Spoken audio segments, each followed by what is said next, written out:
I want to talk about what should be the limits of our empathy, both in fiction and in life with real people.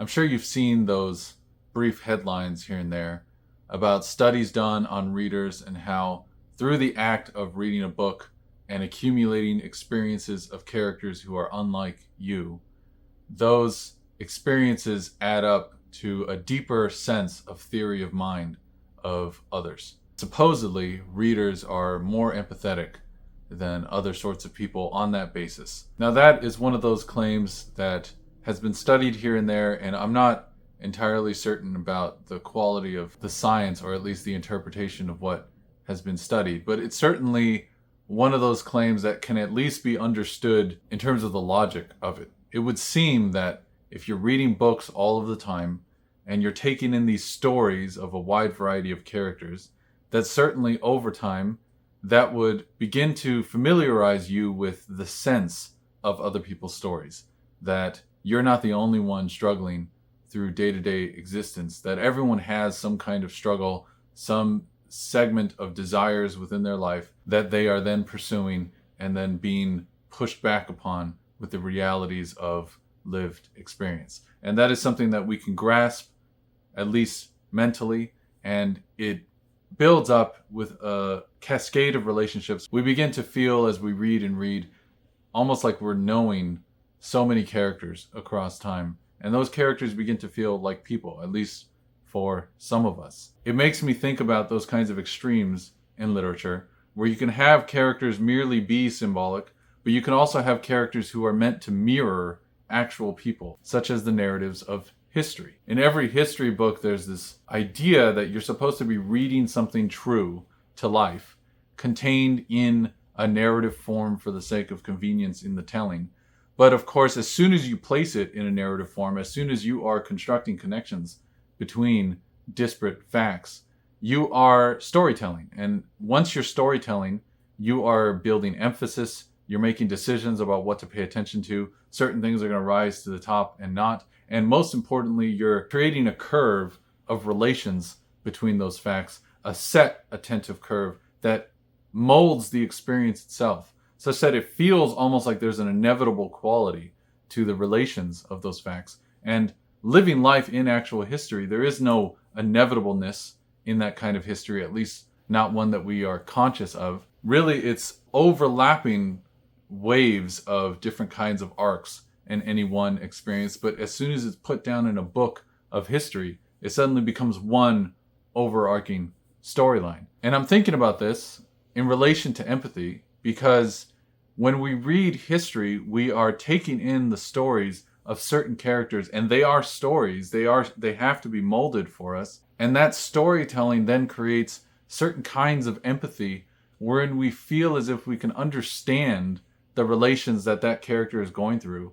We can understand the struggles that they have, even if they are horrible people. Because it is contained within a narrative of history, you can't help but feel some degree of connection with that character, like a kind of deep bonding with someone in a book. But of course, you're not bonding with the real person. You're bonding with only the character formulated by the historian in the book. And even if the historian is striving to accumulate all of the facts as we know them, there is still going to be a striving also for an extensive organization of interpretations. Think about it in comparison to a scientific experiment. Even when the scientists can control all of these variables, other very difficult to isolate variables still slip their way in. And that is within the controlled conditions of something like a lab experiment. And think of how much harder it is, how much worse it is for a historian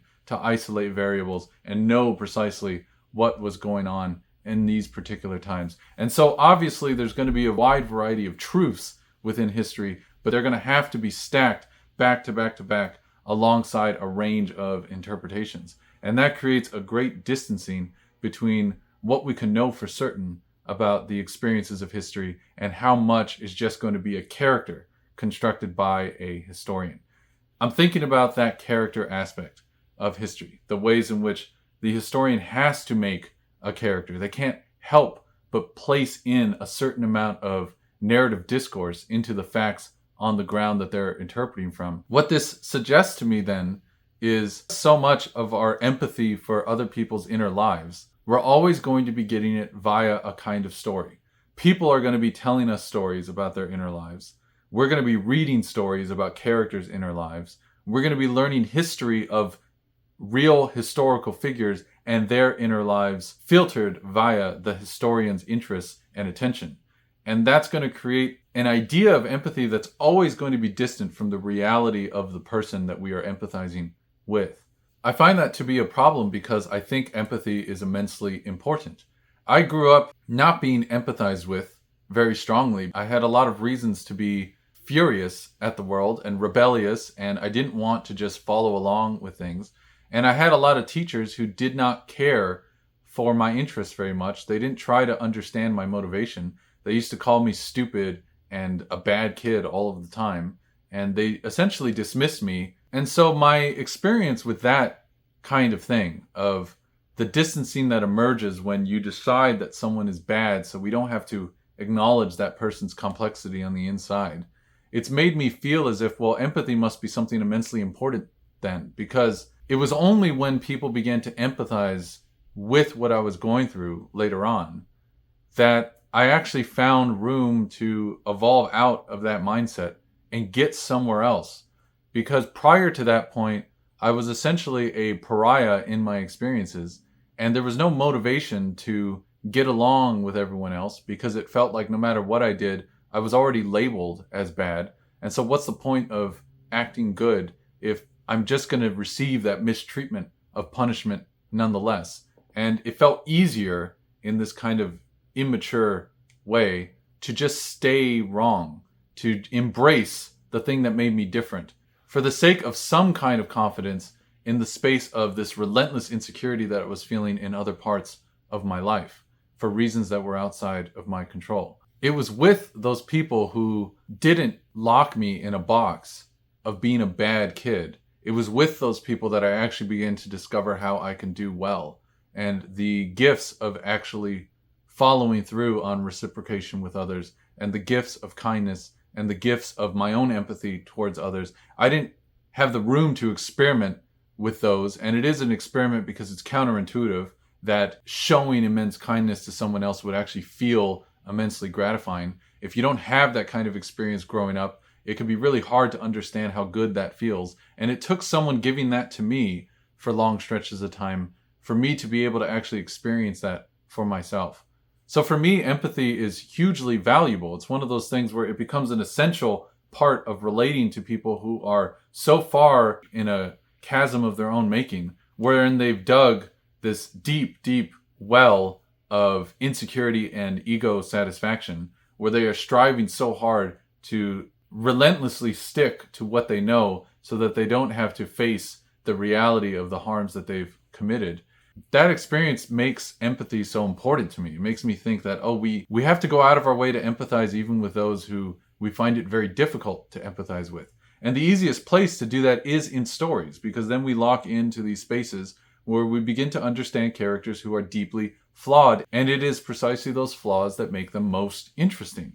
We are compelled by the complexity of a character. There's somewhat a problem with that, in that if it is complexity of character that makes them most engaging and also makes them feel from out of the page most human, then it is probably going to be the most immoral characters, the ones who have the most flaws, that are going to get us nearest to empathizing with them.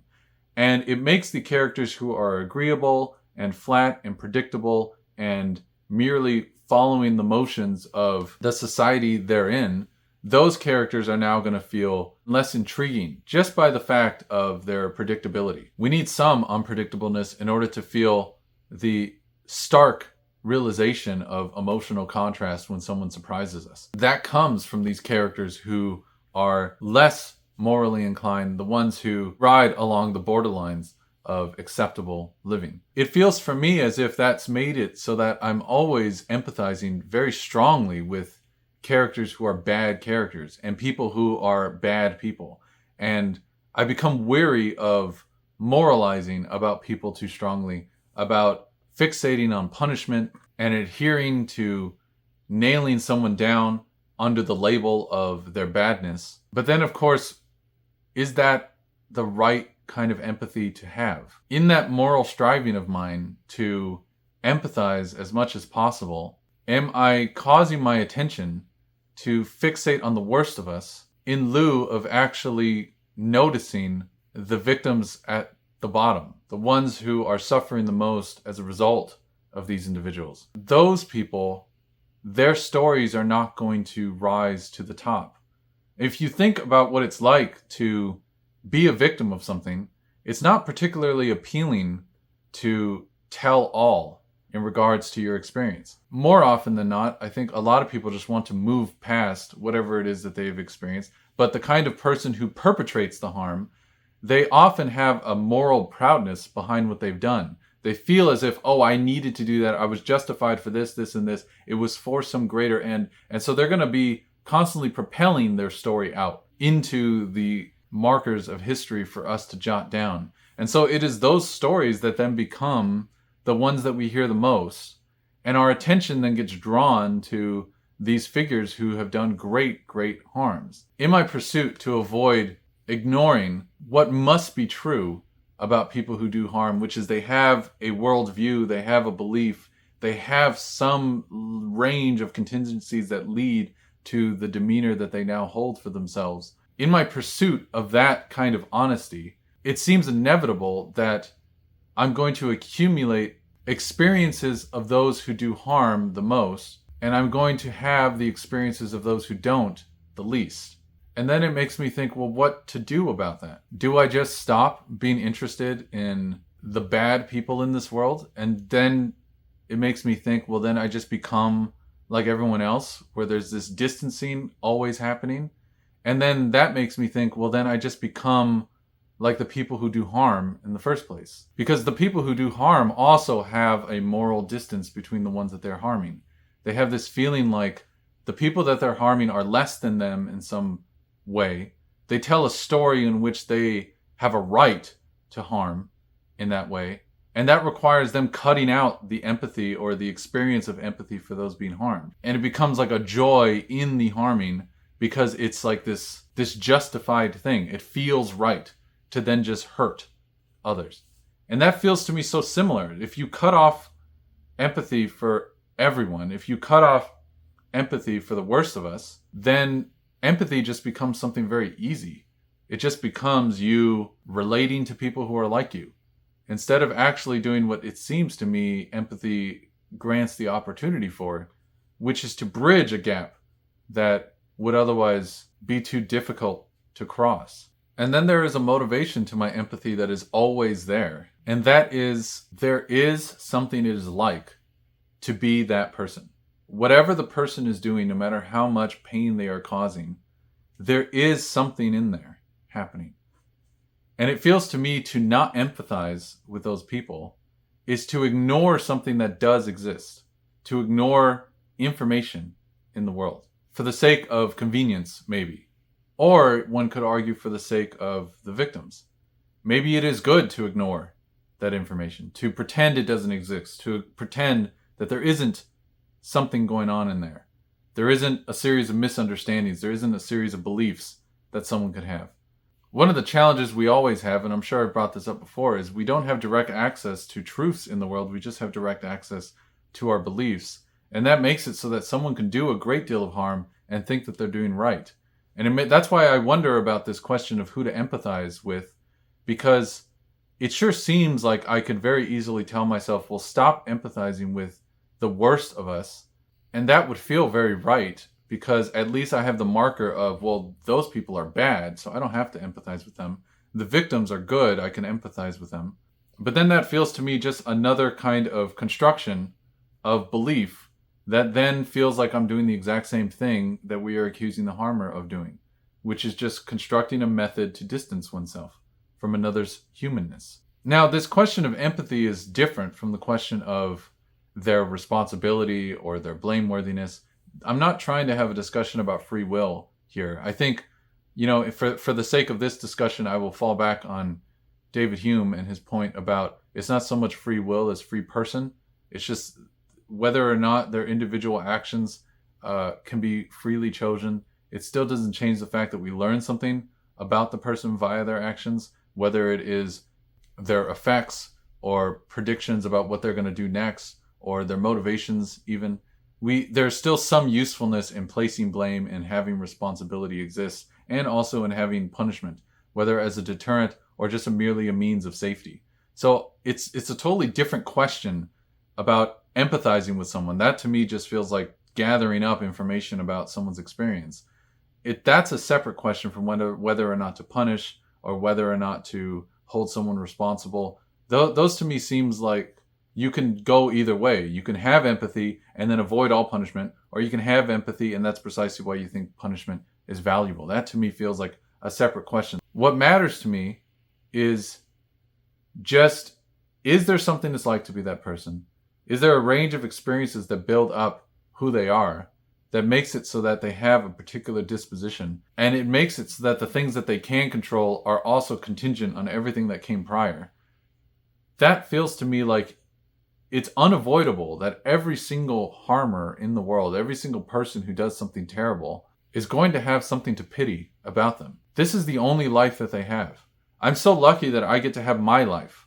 I got to have made all of the mistakes that I made when I was young and then have had some kind of evolution down the line such that I could be exactly who I am now. And then this is the gift that I have. I get to live my life, and what a joy that is. And there are other people who are stuck being themselves, and they don't get the luxury of sympathy from others. They don't get the luxury of being understood. And that's a very different, unfortunate way to live. It feels to me like that always is going to garner empathy on my part. I can't help but want to understand that.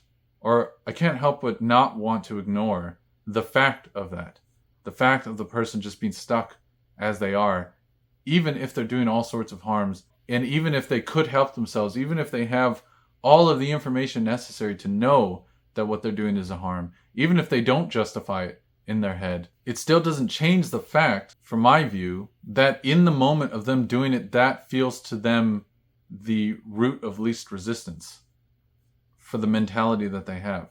And they are succumbing to that, to whatever that impulse is. That is the thing that they're trapped within. And it makes me feel sorry for these people who do harm.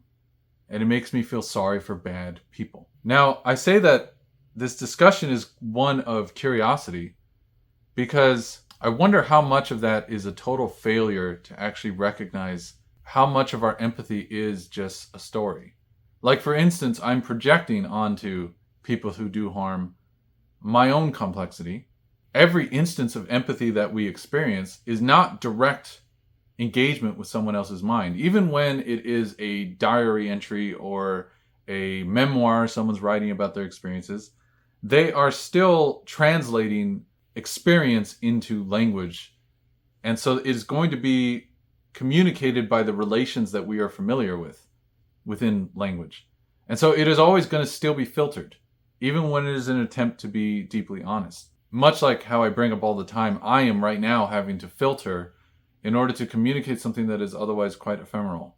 And it is going to be drifted down and pre-packaged somewhat. There's going to be a loss there. Entropy is going to occur between the thing as it exists truly in here and as it is vocalized.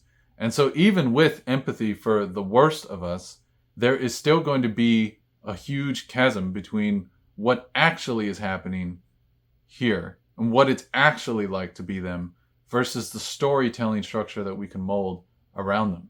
And maybe it's actually good not to have empathy for the worst of us. Maybe it's good to not have empathy at all. What if it's, I think there was this author, Paul Bloom, he had this book Against Empathy, and he makes this point that, well, empathy often causes us to just adhere to the stories that are appealing to our default interests, things that already happen to mold nicely into the worldview that we have constructed for ourselves. I think the example that Paul Bloom uses is, like, if we see a little girl suffering and starving, we have this impulse, we should save that person, they're right in front of us. But if we hear it's like millions of people starving, that just becomes a statistic, it's something different. Even though those millions, every single one of them is a full life just as much as that girl that's right in front of us. And so it's this kind of distance between what we are able to empathize with. And the point that he makes is actually one of promoting empathy. It's not against empathy, but it's sort of him trying to say, oh, you should be reminded that it shouldn't be emotionally driven, the kinds of help that we decide to offer. And so then I think about that in relation to this question of, well, should there be limits with who you empathize with? Should I not empathize with people who do harm? Because by merely empathizing with people who do harm, I have to inevitably ignore a large quantity of those who are harmed, just because there's limited time in terms of what I can devote my attention to. And just by that fact, maybe that is enough not to have empathy. But then, of course, I then think, but there is something to learn when you empathize with the worst of us, because then you learn how close we can become to that. We can learn how much we aren't as distant from those who do harm as we'd like to tell ourselves. Maybe that is the same kind of ego formation that the harmer is doing, where we tell ourselves there's a distance between what we do and what someone who does terrible things does. And then it makes it easy for us not to even notice how close we actually become to those people, or at least how close we could become to those people. And so maybe the act of empathizing with someone who does harm is actually just a reminder that you could be like that person if you're not careful. And maybe that's worth pursuing for its own sake, just as a way to perhaps check yourself a little bit. But then again, maybe that's just projection onto them. Maybe you couldn't be like that person, really, fundamentally. Maybe you just have that luck of disposition so that it would never happen, perhaps. But then at that point, it would seem to me that there is still valuable information in empathizing with someone who does harm, because at least then you learn the causes of that harm because you're learning what motivated them. And then that can allow you to come up with policy to prevent those sorts of causes, or to change someone's mind out of doing the harm that they're doing. Like how I had to be persuaded out of the kind of mindset I had when I was younger, and that required someone actually viewing me as a complicated human being. Maybe the biggest benefit we can offer victims is to have enough empathy for those who do harm such that we can actually do something about them. And it's not just killing all of them, because of course if you just kill all of them, that just makes us mass murderers, and maybe we are just doing the precise thing that they're doing, because often when you have someone become a mass murderer, they feel justified. They feel like it's for some greater good. So let us not slip into the greater good of just killing all of them. What if we actually have to try to understand them in order to know what to do to prevent the harms that they could cause? I don't have the answer to this question of what should the limits of our empathy be. This whole conversation is really started by a viewer who was talking to me about how I seem to empathize with horrible historical figures. I intimated that I maybe feel gratitude for understanding the kind of world that led to a highly destructive person to commit the destruction that they cause. And then me and that viewer ended up having a long conversation about this. And I found that a lot of the things that she was bringing up about remembering the victims at the core ended up creating a kind of conflict mentally in my head over, well, how do you accommodate those victims best? Is it one of those things where is it best to constantly place yourself in, because I think victims are very easy to empathize with. I think that's the easy route. To me, that feels natural. It's like, of course you're going to empathize with victims. The harder thing is to try to empathize with the person who is causing the harm, the worst person. And that to me makes it more of a conscious effort. You have to actually put in the work to do that. And I do think there's some value in doing that. But I do also think that it's true that we're going to be greatly limited by that kind of a focus. And I don't know if the worth of empathy is one of a kind of abstraction that lies, a kind of projection onto someone else of our own inner complexity, or whether empathy is the kind of abstraction that economizes and cuts away the noise so that we can recognize the commonplace and central core of what makes that person a person. And that is that they are still a person. Even the worst of us are still people. They still have a human quality in here. And so I'm making this video and I'm just curious what you think. Do you think it is worthwhile to empathize with some of the worst of us? Or do you think it is better to block that out? To say that that information may even be true. It may be true that there is something going on here. But we can ignore that because it is so much more important to only focus on these others who aren't committing harm.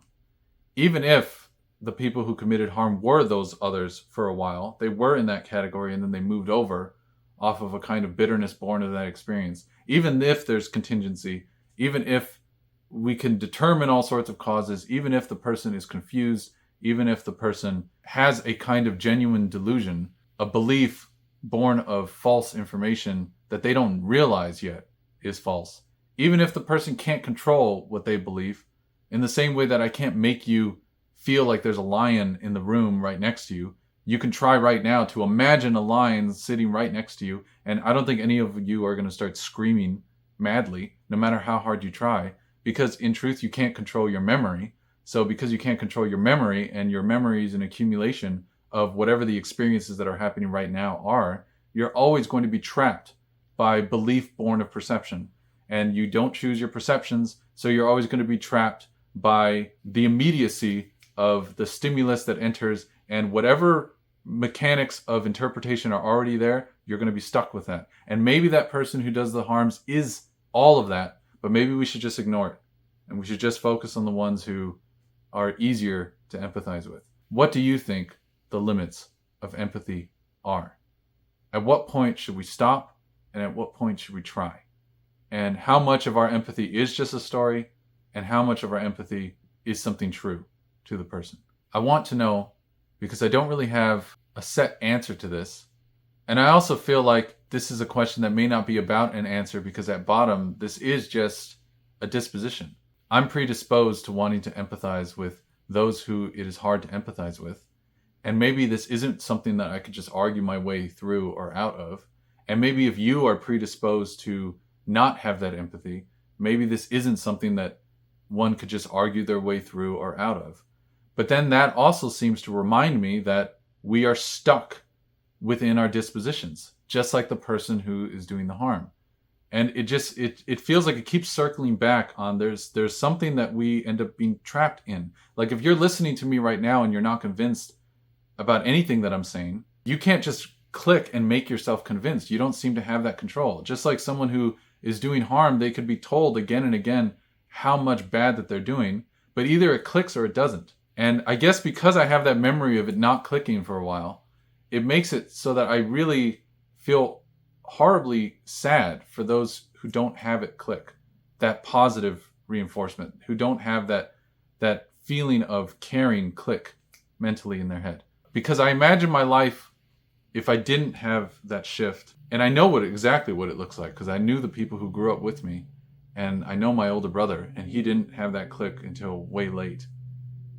And he also only had that click into caring because I empathized with him in spite of all of the horrible things that he had done, including to me. So it feels complicated. It feels like a very mixed up kind of thing of when do you stop the empathy? What is the boundary line for this? So help me think through this. I'm not going to respond to every single comment, but I'm going to read all of them. I believe that I have the smartest viewers in the world, so I just want you to help me think through this, because it does feel to me like a problem. At what point do you know when to stop empathizing with others? I know I've been rambling like crazy, so let me know what you think.